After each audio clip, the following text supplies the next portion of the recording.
Hey, what's going on, everyone? Welcome back to the Overwhelmed Gamer podcast, where each week we catch up on my gaming adventures, talk about any cool finds and breakdown, and review a retro and or homebrew game with a guest. I'm your host, Jason, and this week we are reviewing Dungeons and Doomknights, a homebrew game on the NES, with my guest this week, Jay, from the YouTube channel GFD Gaming. And Dungeons and Doomknights is a game that kind of holds a special place for me, as it kind of started off my whole content creation life journey, whatever you want to say. But anyway, who cares? Nobody cares. Let's go. He is the overwhelmed gamer. Jason's the overwhelmed gamer. He stopped playing 20 years ago and just started up again. Now his backlog of games to try seems like it never ends. Exploring older games and retro. He's playing homebrew on Nintendo. Yeah, he's the overwhelmed gamer. Alright. Before we get started, a quick bit of housekeeping. Obviously, we're back, right? It's been a few months since we've done a podcast, and we're changing things up a little bit. We're moving back to reviewing a game every week. And then, yes, every week we're going to be posting this podcast weekly again.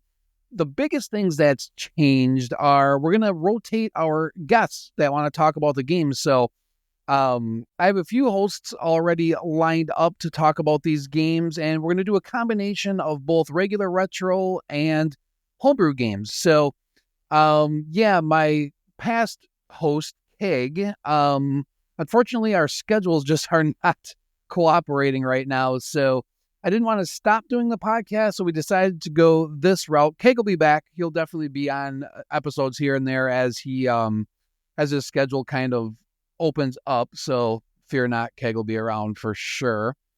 But yeah, that's kind of it. We're going to keep these kind of short. I think we're trying to aim for half an hour or so, but glad to be back. Glad to have everybody back. So now that's it. I think that's it for housekeeping. Yeah, we're going to stop it there. Let's keep it short. But now we are going to get into a little segment that I like to call What's Gripping My Controller.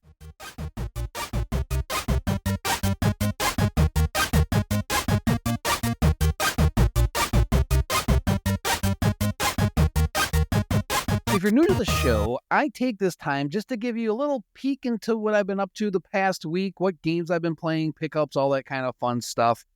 So what have I been playing? I'm not going to go into everything that I've played in the months that we've missed the show, but last week we got into, so I'm playing Breath of the Wild. We'll start there. I've been playing it for a while now, and I am absolutely loving this game. I am well over 100 hours into it, and I don't want to say I've avoided it. I've probably started it like 3 different times, but these big open world games kind of scare me, I guess, for the lack of a better term.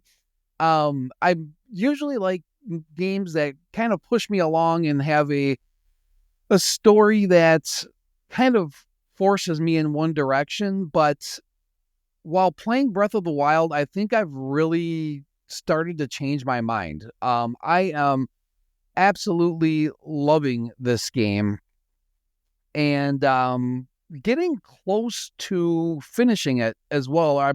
I could probably, if I wanted to, I could probably go ahead and try to finish it. I beat up all the divine beasts, so those are taken care of, but I think I want to build up a little bit more, maybe upgrade my armor, and maybe get a few more hearts and some more stamina, kind of really set myself up for the end game. So I'll probably be playing that for a few weeks longer. What else have I done? Oh, I finished Vector Man on the Sega Genesis just recently. That game was cool. I dig that game, so that'll definitely get an episode sooner rather than later. But it was good. I'm kind of hold back too much so you can actually hear the review at some point. But it was one of those games that I had always wanted to play as a kid, I guess. I'd seen it. It was like, oh, that looks really cool. It kind of reminded me almost like a, how do I want to say it? Kind of like an answer to Donkey Kong Country from the Super Nintendo. But it was pretty well done. I have a few gripes with it, but we'll get into that. So yeah, beat Vector Man. Decent game. Definitely worth a playthrough.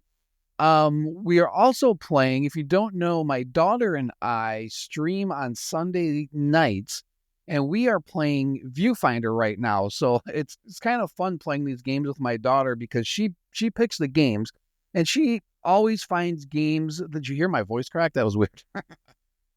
She always picks games that I would never think to play. So we're checking out Viewfinder right now. We just finished like our third play session with it, and it's a fun little puzzle game. It's really cool. It's kind of trippy where you have to like take these photos and add them into the world, and you're adding like bridges or just open skies to get through these different parts, to go through these different portals. It's definitely takes some inspiration from games like Portal, but it's a whole different kind of thing. I wouldn't say it's like a Portal. Words are hard. I wouldn't say it's like a Portal clone or anything, but it's good. It's decent. Also tested out Pitfall. I almost said Super Pitfall, but as I found out in a little bit of research, it's not called Super Pitfall. In fact, the only Super Pitfall game, I guess, was for the NES, which was kind of a surprise to me. But anyway, I always want to call it Super Pitfall. But it's like Pitfall, the Mayan Adventure on the Super Nintendo. I tried that out to see if it's worth giving a full playthrough, and I think it is. I think I'm going to end up playing through that one at some point. It was fun. I only played it for, I don't know, like a half hour, 45 minutes, something like that. But it's a fun little game. Kind of looking forward to getting into that one at some point. Game pickups, not a whole lot this week. There probably won't be a whole lot for a while, not until after the Midwest Gaming Classic that's coming up. To kind of save my gaming pickups for that, besides some of the subscription boxes I get. But I did pick up Super Mario RPG on the Switch, and the only reason I did is because they had a sale on it at GameStop. So with my like $5 off, I ended up getting it for like $15. Super cheap, especially for like a Switch game like that. So I wasn't going to pick it up because it was like, I don't know. I don't do a whole lot of remakes and remasters unless there's a few exceptions. If you've listened to past episodes, you know I'm big into like the Final Fantasy remake and Rebirth. I like those games. But with Super Mario RPG, I felt like it was just kind of a graphical update. I don't know how much they did for the story or how much really could be done for the story.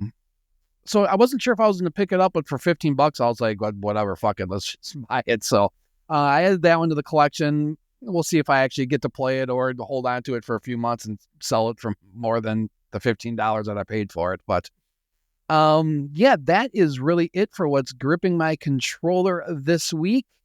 We're going to go into a quick little public service announcement, and when we come back, Jay and I will be talking Dungeons and Doomknights. Hey, what's going on, everyone? Just a quick reminder, if you enjoy the show and want to connect, you can find me streaming 3 nights a week, Monday, Tuesday, and Thursday at 10 p.m. Central.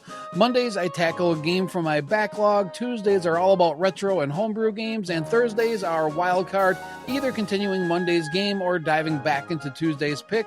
You can catch my streams on YouTube, Twitch, Facebook, and TikTok. Also, be sure to check out my YouTube channel where I post videos every Monday and Thursday, covering everything from game reviews and top 5 lists to homebrew overviews, retro gaming history, and general gaming discussions. If you love retro gaming, be sure to check that out.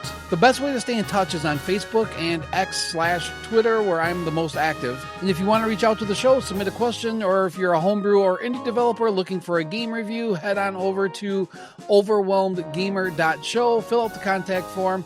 I would love to hear from you. All right, let's get back to the show.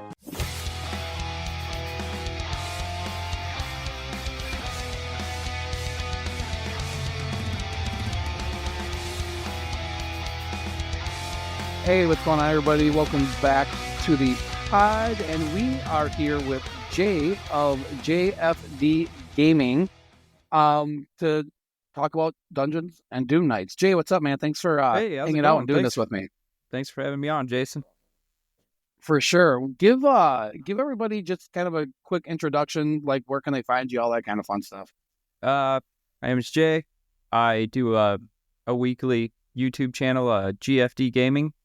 And yeah, I do a homebrew NES game every single week. And so if you just look up Google GFD Gaming on YouTube, you'll find me. And I don't think I've missed one week this year. Nice. For the last year. So I think I'm doing pretty good on that. That's awesome. And so when I relaunched the show, like you were one of the first people I thought of because I was going through my list of games to review, which are basically all the games that I've streamed. And I was like, okay, I need to find specifically homebrew people because, I can find anybody to jump on and review Dragon Warrior or something, right? Yeah. But like I needed like the homebrew group. So I was glad that you said that you'd come on. So we'll be doing a lot more of these, I think. But give me your, I think we might come from a similar place because I remember you telling me something about that you also, like Dungeons and Doomknights, kind of started your love for homebrew gaming, or was it your first one, or what was your experience? Just an old general experience with it. Yeah. I got back into the NES like maybe 3 years ago, and then I was kind of collecting some, original NES games. But then I don't remember where exactly I heard about Dungeons and Doomknights. I don't know if it's where it was, YouTube or something. But I saw that and I was like, that looks awesome. And I couldn't believe that people still made, I'd never even heard of until like 2 years ago, homebrew NES games. I didn't know that was a thing. So, right. And I found Dungeons and Doomknights. I bought it. And it so far has been the best homebrew game I've Is that your favorite played. one so far? So far, I think okay. so. I'm trying to remember. I'm looking at the cart right now, actually, while we're talking. And was this a NES Maker game? This is so cool. I love it. I don't think it was a NES Maker game, but it could have been. I don't remember that being in the... I don't remember either. I actually got a chance to meet the developer. I'll give you kind of my brief history with it. So that, like, learning that NES Maker was a thing is really what got me into homebrew gaming. And then I went to the Midwest Gaming Classic, knowing that Joel, is that his name, Joel? Who made NES Maker was going to be there, and every year they do the bite off. So like the big award ceremony. And I knew I was going to go hit those guys up, and I got to, and man, I'm kicking myself because I don't remember the dev's name now. But I got to meet him, and he had one copy left that he brought with him, and I got a chance to get like the big deluxe version that was, nice. I think only available during his Kickstarter normally. So I got like a cloth map and everything else. But yeah, so Dungeons and Doomknights has like a super, and we'll get into the game, but I'm going to gush about it for a little bit. I think you might have an idea of where we're going with this, with what we feel about it. But it not only did it like start my love for homebrew gaming, but it was kind of started my whole everything, like my YouTube channel and everything. It was the first game that I had ever streamed. And then from there, I started streaming to promote the podcast, essentially. Yeah. And then from there, I started the YouTube stuff. It just kind of rolled downhill. But anyway, yeah. So the game itself, Dungeons and Doomknights, has a super kind of a soft spot for starting all my goofy projects that I'm doing now.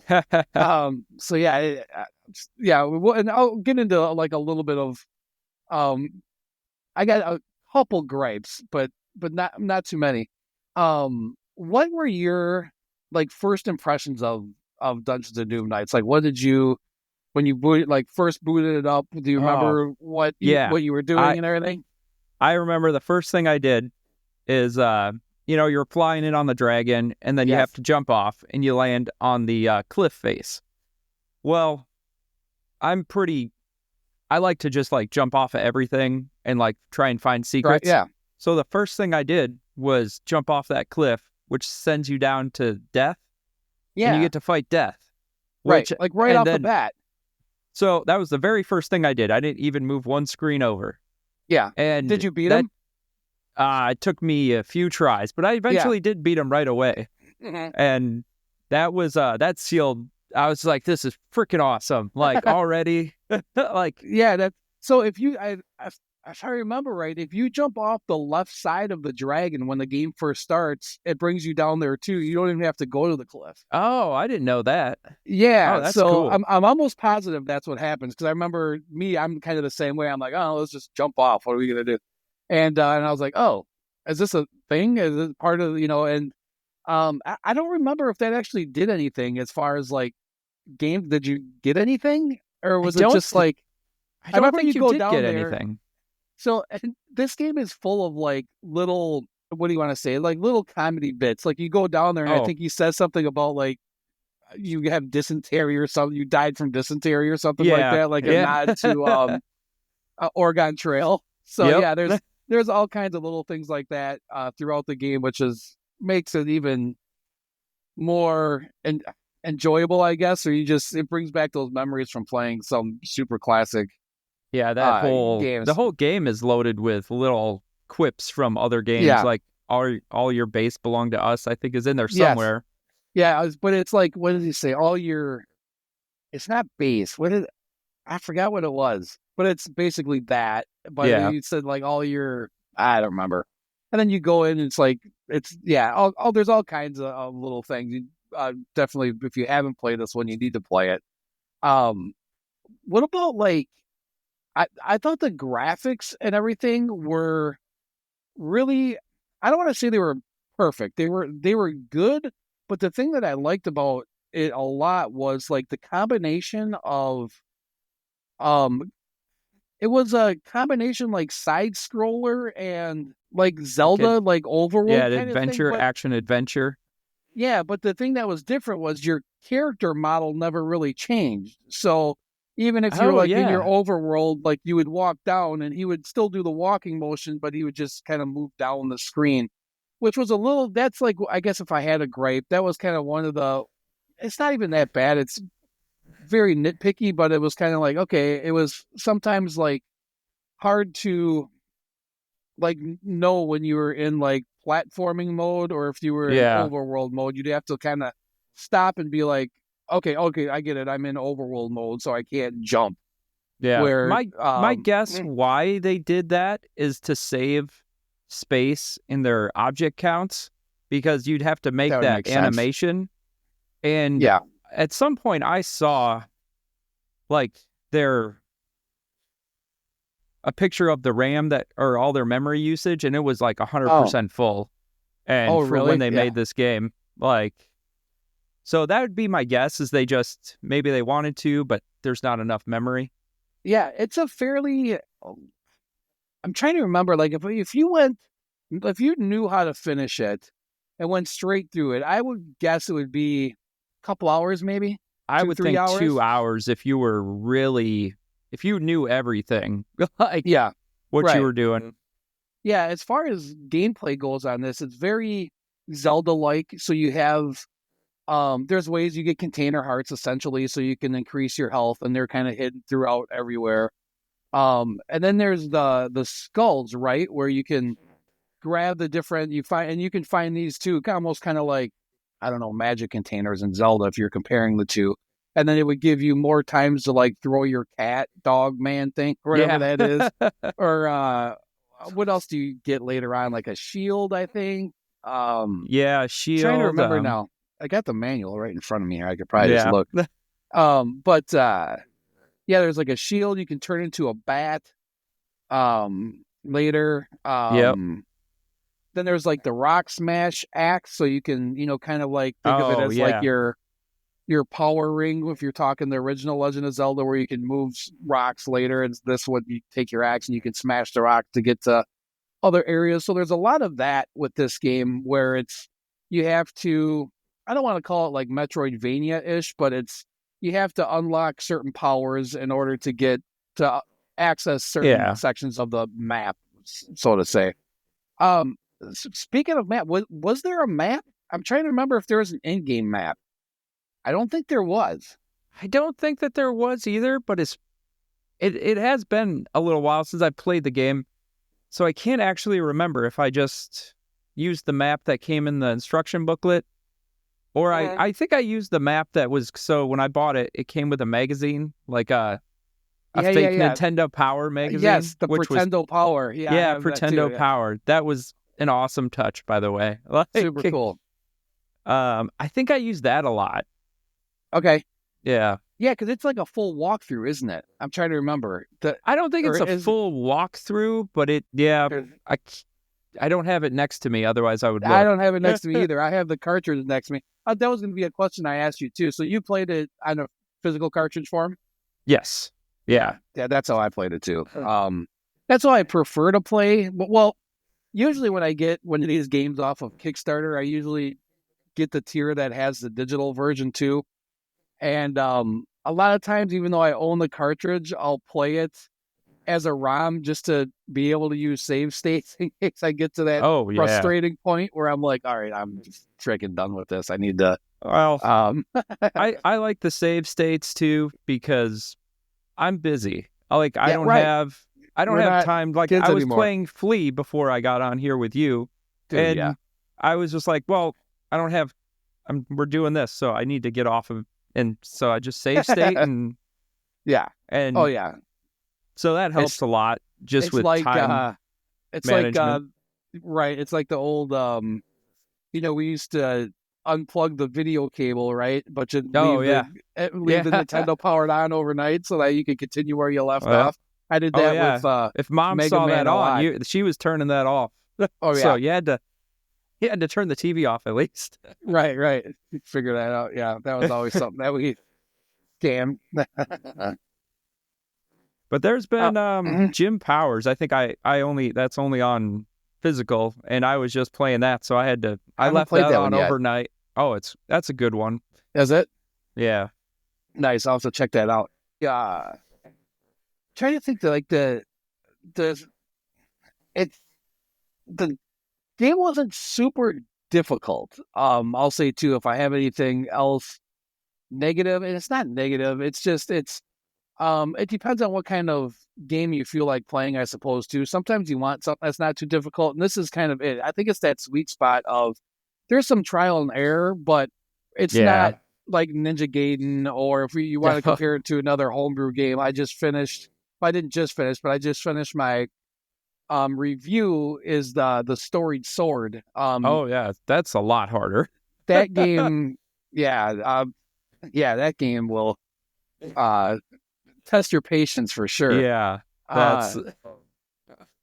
But so it's not like that. It's nothing like that. It's definitely more of an easy play, which is great. The story is, I don't know, your kind of regular NES stuff, right? It's like how does the story go? You start out and somebody burned down your village or something to that effect, and now you're going to avenge your village, and your typical how much of a story you can actually fit into an NES cartridge without like ruining the gameplay. But it's still good, and it was still, there's not much I didn't like about this game. I just remember playing it like during my playthrough of it, I was just like, this is so cool. This is so cool. I can like just thinking to myself, this is like one of the best games.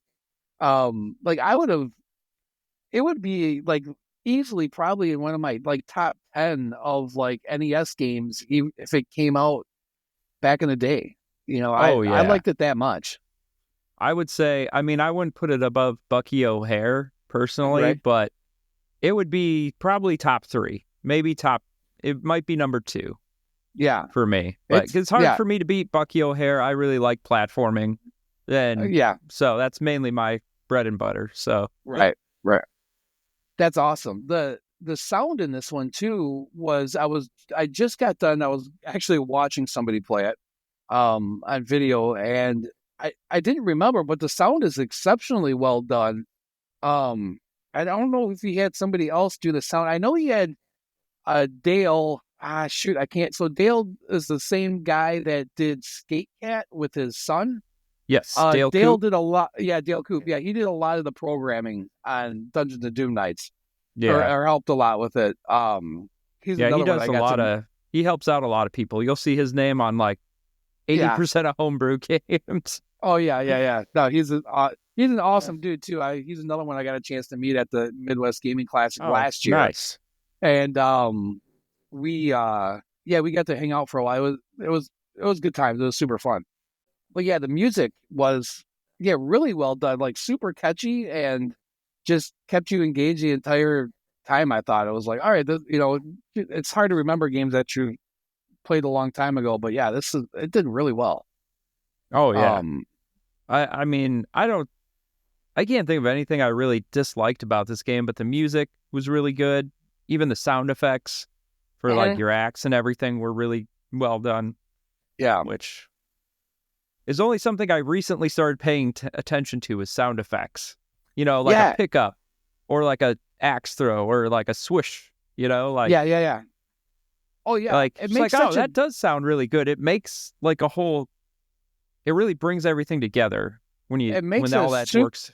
Yeah, I agree. It makes a super big difference because then you'll go and play a game that like maybe doesn't have a swoosh sound for an axe at all, right? I've played Yeah. games like that where there's no sound effects for certain things, and you're like, man, it just doesn't. What's wrong? What's missing here? Why am I not Yeah. feeling like I'm actually swinging a sword or jumping? Like Oh, how come yeah. there's no the worst to me, and this game does not have that. The platforming mechanics are well done, especially considering that it's kind of a combo platformer and adventure type game. They got the platforming right, I thought. I never felt like I was being cheated or like it felt good. It felt like I knew Mm-hmm. when I was jumping over something, and I knew when I was jumping on. That drives me nuts in old games too, Oh, where you might not see where you have to jump, and you just have to take a leap of faith. I oh hate that. God, I hate that too. And Yeah, this doesn't no, give you any of that.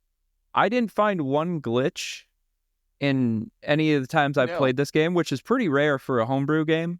Like, Yeah. I usually come across something like Oh, getting stuck in a wall or like odd colors appearing. oh, And dude, I got beef with I'm not gonna get too much into it, but Anguna. I found a game breaking bug right at the end of the game. I was like kind of oh frustrated, and I no. haven't said anything about it yet either. I should probably I should for sure say something before this episode comes out. So but yeah, and I was playing it on cartridge, so it wasn't like I could go back and and like, oh shoot, I save stated it, whatever. Yeah. So and with saves too on this, there's actually just a regular save system, which is really nice. Oh yeah. Um That was such a nice feature. Anything that yeah, has save features, man. especially in new homebrew games, and I get like some of them won't because that's not the feel they're going for, but something like this, it's so nice because you feel like you can just play it on original hardware then, or Yeah. on the cartridge itself, because you can save it, and it's not like I guess I don't really know how the innards work now with these the homebrew carts, but I can't imagine that it's the old school battery save any No, I think longer. it's It's just a probably flash. I think it's a something flash a save. flash. Yeah. Yeah. So that makes it much more tolerable than Well, I think this game almost has to have it because if you're just going into it new and don't know anything yeah. about it, it's a 8 to 10 hour game probably. Oh yeah. Like, few people are going to sit down for 8 to 10 hours and knock this out on the first go. In a So if day, you did right. have a save, I mean, 2 hours, I think if you really know the game, you could probably do it. But that's, you'd probably have to have beaten the game multiple times, I would think. Oh yeah, I would think too. Yeah. I mean, I don't know how much, and that's like replayability on this one. I don't know like how much there really is. Once you finished it, unless you just want to try and go faster, I guess there's a couple secrets maybe, but I think if I remember Yeah. right, my first playthrough, I think I got all the hearts.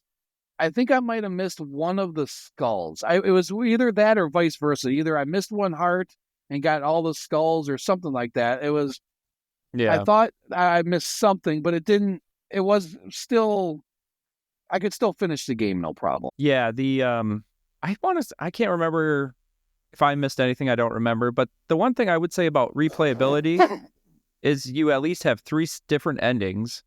So you can That's pick true. the Doom Knight ending, the good guy ending, which who wants that? And then the chicken cow ending. So Now I'm missing this chicken cow ending thing. What's that all about? You had mentioned it earlier a little bit, and oh I don't yeah, know what so that is. Or before we started, anyway. it's a third ending to the game. So Oh, you have to go in. There's some spot in the final dungeon area that you can go up and to the right. I think it's to the right at the very top of one of the screens, and then you can fight the chicken cow as the end guy. And then, so I don't know if you remember at the very end, you could go up to another screen, and that'll unlock a section, a new section, Okay. and you can get another ending. So Oh, that's cool. Okay, so that's something I didn't know. So that definitely adds to the replayability. If I remember right, there's like a save point like right before the end boss. yeah, That because I remember, I think I went through and I beat it twice real quick. I think I even did it on stream. Unfortunately, I wasn't streaming on YouTube at that time, so I don't have it saved. But I remember going because like once you beat the final boss, you can go either left up to a tunnel or you can go to the right up to a tunnel, right? And that's kind of what gives you the yeah. different endings, if I remember right. It's been a little bit. But yeah, so I guess there's a little bit of replayability there then. Yeah, unless you want to find all the secrets, like there's the little secret where if you go on the little raft around the statue, kind of south-ish of the town, that opens up, and then there's like a secret hidden there. Like there's some weird secrets that Yeah, see, I don't know. you could try and find, but right. yeah. And were the secrets pretty much because I don't remember having to do anything crazy to get like a container heart or the extra skulls. What were they? Do you know what you got? I believe the statue where you have to be on the raft and you go around it. I don't remember if you have to go around so many times. Yeah. But I think you just get money. Oh, so okay. if you're trying to get your house, to get that extra heart container that's in the backyard, that would probably help. But then you have the you have that vampire lady in the town that tries to kill you. Yeah. It kind of that alludes to like the second Link. I thought it kind of had a similar feel to the second Zelda game on the NES, where you would go to the lady and recover, Yeah, yeah. All right, yeah. Kind of had like that weird feel, like there was like, that's a little weird how they're portraying that. Right. There's and you can. It's if I had to like just compare it to something, I would definitely compare it to like Legend of Zelda. It was almost like a hybrid of like the first one and the second one, right? Because where you had like the side scrolling stuff was all pretty much the second one. Yeah, and then I didn't think about that. Yeah, so it's and it's you got kind of the same things. You get different weapons to do stuff, or different items to get further in the game. Turn into the bat so you can fly across screens and find different areas, or and get the container hearts, things like that. So it's very Zelda-esque. So if you're a fan of games like that, this one, I think it's kind of a must play. I mean, if you're an NES fan and you want something new, it's definitely worth it. Now, I don't know, is this game out on? I played it on the NES. Is there like a I should just look. Is it available on other platforms? Like, is there a Switch port or anything? God, I would hope so. I imagine it would do really well on the Switch, but I almost know if there is. But I don't know. I've never looked. Yeah. I just played on the Nintendo. Yeah, Nintendo Switch, Microsoft Windows, Linux, Mac operating system. I'm surprised it doesn't tell you that you can actually get a physical NES card too. But Yeah, so you can, even if you don't want to get it like a physical NES cart, or you want to get the NES ROM, you can get it on all kinds of different platforms, it looks like.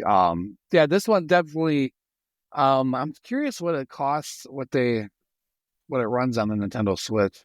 But yeah, if you play retro games on there too, it's definitely worth checking out. This makes for horrible podcasting while I'm sitting here looking stuff up. It's $20, $20 on the Switch. But I have that's a worth feeling it. that, yeah, $20 is so worth it. Yeah, it's so worth it. Yeah, without a doubt, it's worth it. Yeah, I'm just looking. That shit. And this is another thing I love about like the homebrew games is you're finding more and more of them fall onto things like the Nintendo Switch or other platforms, which is great for the games too. But for me, if I have the chance, I want an NES cart. That's all I love to play them. The carts just look so great. You get the boxes. I just have Skate Cat here, but oh, nice. But I don't know, the box art is so amazing. Like the Dungeons and Doomknights box art is fantastic. That's just part of the whole thing. It's like an album. Like you get the album and it's like you got the music, but man, looking through all the pictures and stuff, even the cover of just a part of the whole experience. Oh yeah, that's for sure. That's the other thing as far as getting into homebrew stuff is being able to crack open a box, have the manual. And some of these folks get super creative. Like I have, like the Dungeons and Doomknights card I have is gold. Oh yeah, that's beautiful. Yeah, mine's gray. Okay, yeah. That's cool. I think it's super creative. My sword are they can go nuts with these now, which is super cool. Yeah.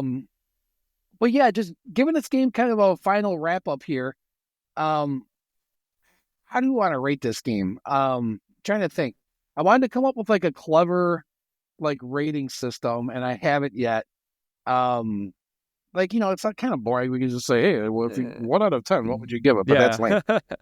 Yeah, what trying to think. How many?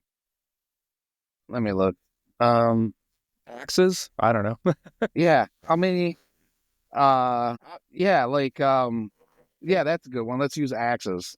Right. So, if you had to give this one, and we can go points too. We'll go. Okay. We'll go 1 out of 5, but you can do 3.6 or whatever we want to do there. What would you give this one? I'm gonna go, 8 axes, because the only thing that brings it down from a 5 for me is that there really isn't a ton of replayability. You get a lot of game for your money on this one, but unless you just I've played it twice through, and I'll eventually play it a third time for my channel, but I do come back to it every once in a while, but not as much as other games, just because it's a long game and it's the same thing over and over. There's nothing new I can really do. So it's going to drop, but it's still, I think, one of the best, if not the best, homebrew NES game that's been made so far. Yeah. Yeah, I'm along the same lines. I'd probably go a little bit lower. I'd say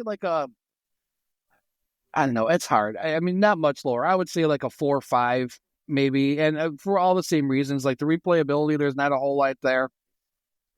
And like you said, there's not it's not like a action platformer, right? So you can figure out how to do this section much better. Yeah. Once you kind of know, which is one of the reasons I like the action platformers too. But I love this type of game as well. And then the little quirks like the shifting between, and I don't want it to be taken the wrong way. I like the idea of having it sometimes a platformer and sometimes not, but I wish there would have been a little bit more of a transition, or somehow feeling like it transitioned a little bit better during that. But those are nitpicky things. But overall, the game's a blast. You definitely have to check it out. if you have, there's a number of ways to play it, and I'm sure it goes on sale from time to time. So yeah, do yourself a favor. This thing is an absolute gem. Check out Dungeons and Doomknights. Jay, thanks so much for hopping in here and doing this with me, man. I super appreciate it. Oh yeah, anytime, man. I had a good time. Awesome. Yeah, let everybody know too, one last time, where they can find you or social media, any of that kind of fun stuff. Yeah, so it's at GFD Gaming on YouTube, or I believe it's GFD Gaming on X or Twitter or whatever. You can find stuff there. But yeah, just Google GFD Gaming, and you should find me playing some homebrew games. Awesome. Thanks, man. See you next time. Thanks, man. Hey, thank you so much for taking the time to listen to our little podcast. And if you've made it this far, maybe considering, see, I told you words are hard. Consider dropping us a 5-star review. I don't know. I hear other good podcasts do it. I guess it does something. It makes us stand out, or maybe they'll tell other people about us. Who knows? Nobody cares. That's it for this one. We will see you next week. Late.